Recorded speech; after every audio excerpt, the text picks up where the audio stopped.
నా భర్తకు బాగోదు, నాకు బాగోదు.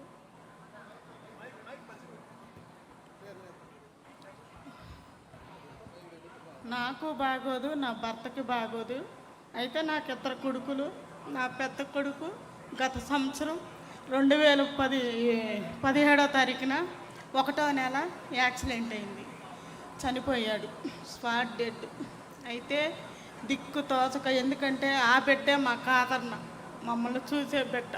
ఎందుకంటే పెళ్ళిళ్ళు కాలేదు పిల్లలిద్దరు. అయితే పెద్ద కొడుకు కాబట్టి వాళ్ళ నాన్నగారికి బాగోదు, నాకు బాగోదు అని ఆయనే బాధ్యత తీసుకొని 8 సంవత్సరాల నుంచి మా ఇద్దరికి బాగోకపోతే చూసుకుంటా ఉన్నాడు.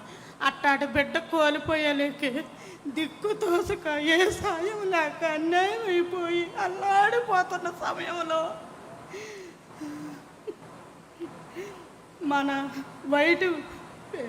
మన వెంకట్రావు గారు, మన గ్రామానికి వెంకట్రావు గారు వైట్ పేషెంట్ ఉన్నారు.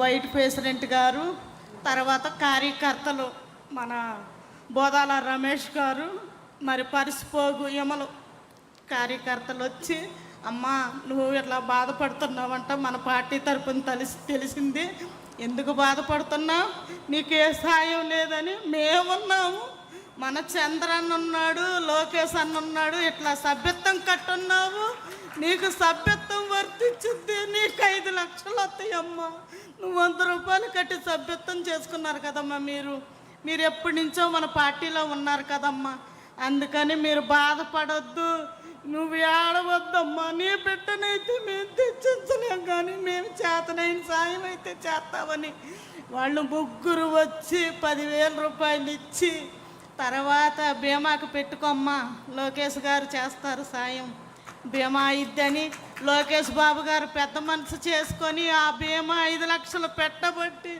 ఆ 5 లక్షలను మాకు అందబట్టి నా చిన్న కుమారుడికి పెళ్లి చేసుకొని నా ఆర్థిక పరిస్థితులన్నీ తీర్చుకొని మేము ఇలా ఉన్నామంటే చంద్రబాబు గారు, లోకేష్ బాబు నా పుట్టింటి వాళ్ళలాగా ఆదుకున్నారు, నా తోడ పుట్టిన వాళ్ళలాగా. లోకేష్ బాబు గారు, చంద్రబాబు గారికి నేను జీవితకాలం రుణపడి ఉంటాను. నా జీవితం అంతా ఈ పార్టీకే నేను నిలబడతానని నేను హామీ ఇస్తున్నాను. ఈ పార్టీయే జీవితకాలం రావాలని కోరుకుంటూ మనస్ఫూర్తిగా.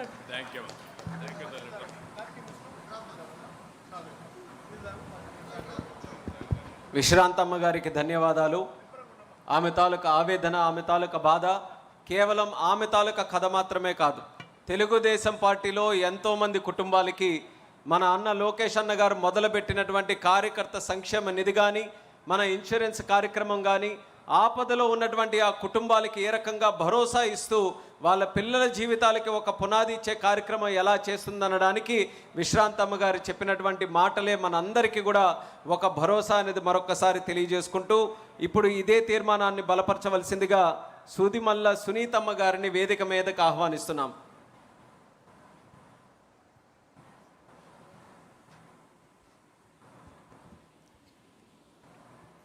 దైవ సమానులైన చంద్రబాబు నాయుడు గారికి నా నమస్కారాలు, అలాగే లోకేష్ బాబు గారికి నా హృదయపూర్వక నమస్కారాలు, సభను అలంకరించిన పెద్దలకి, మరి ఎదురుగా ఉన్న అందరికీ నమస్కారాలు. నేను ఒక గృహిణి.